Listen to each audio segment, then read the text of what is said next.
তো কোচ নিজেই গিয়েছে 6 মারার জন্য, মারছে ভালোই, কিন্তু ভালোই মারছে, বাইরে চলে গেছে।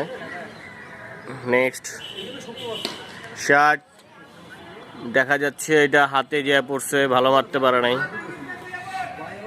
এই কি মারো, আমার আইতেই বনি।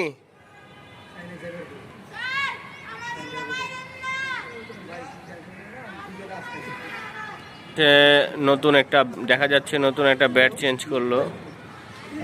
আমার মনে হয় না সে এটা পার করতে পারবে। এখানে চ্যালেঞ্জ হচ্ছে এখান থেকে মারবে, ওই বিল্ডিং এর গায়ে লাগাইতে পারলেই এনাফ।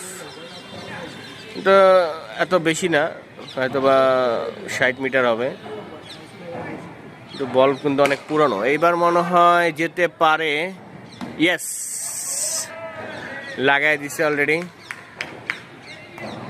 দেখা যাক এর পরের বলটা কি করে। না, এবার আউট, মাঠে পড়ে গেছে।